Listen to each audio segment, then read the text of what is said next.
अस्सलाम वालेकुम friends, welcome back to top smarties drama serial बड़े भैया। शोएब तो अपनी हर हद पार कर गया।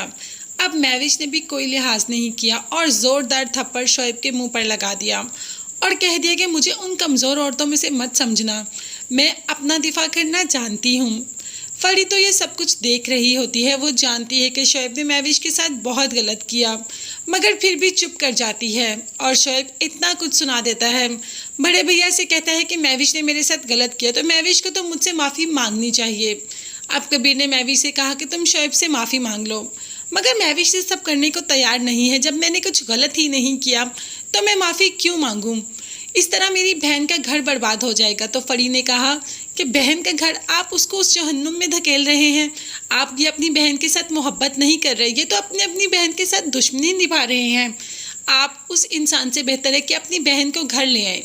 मगर कबीर महविश की कोई बात सुनने को तैयार है ही नहीं। कबीर का बस एक ही ख्याल है कि तुम जाओ और शोएब से माफ़ी मांगो। मैं नहीं चाहता कि तुम्हारी वजह से मेरी बहन का घर बर्बाद हो। खैर महविश नीचे चली जाती है, मगर शोएब का चेहरा देखते ही तो महविश को दोबारा गुस्सा आ जाता है। कबीर कहता है कि ये तुम्हारा भाई है और वो बहन की तरह ही तुमसे बात कर रहा था। अब तो महविश ने सबके सामने शोएब का चिट्ठा ही खोल दिया और कहा, अच्छा ये मेरा भाई है। कौन सा ऐसा भाई है जो बहन की तारीफें करता है? कौन सा ऐसा भाई है जो बहन की हुस्न के कसीदे पढ़ता है? कौन सा ऐसा भाई है जो बहन का रास्ता रोक लेता है और जब बहन जानना चाहती है तो उसको हाथ पकड़ के अपनी तरफ धकेलता है? कौन सा ऐसा भाई है? अब कबीर को ये सारी बातें सुनकर गुस्सा तो बहुत आता है, मगर चुप कर जाता है और एंड पे आकर फरी से ही पूछ लेता है कि अच्छा तुम चुप कर जाओ, मैं फरी से पूछता हूँ कि आखिर सच क्या है। अब फरी से पूछा जाता है कि तुम बताओ फरी, सच क्या है? तुम तो उधर मौजूद थी ना। क्या शोएब ने वाकई ही महविश के साथ बदतमीजी की थी या महविश को कोई गलतफहमी हुई थी? और यहाँ पर फरी अपने शौहर का ही साथ देती है और कहती है कि महविश को कोई गलतफहमी हुई थी। महविश तो ये सब देखती ही रहती है कि आखिर फरी ऐसा क्यों कर रही है। उसका शौहर जो कि बदकिरदार है तो उसे सबके सामने साबित करे। अब कबीर कह देता है कि अच्छा महविश, अब तो तुम्हें माफ़ी मांगना पड़ेगी शोएब से।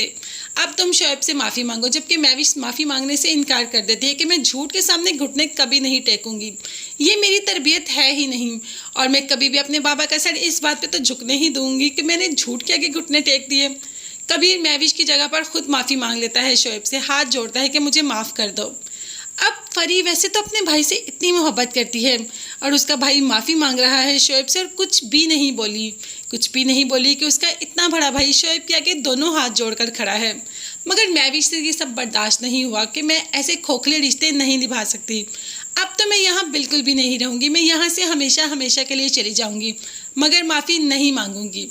तो महविश ऐसा ही करती है, गुस्से से अपना घर छोड़कर चली जाती है कि क्या शोएब की वजह से कभी कबीर इसको मनाने आएगा या शोएब की वजह से इनका रिश्ता बर्बाद हो जाएगा। ये सब देखने और जानने के लिए चैनल को लाजमी सब्सक्राइब कीजिएगा। नेक्स्ट वीडियोस तक के लिए अल्लाह हाफिज़, bye bye and take care.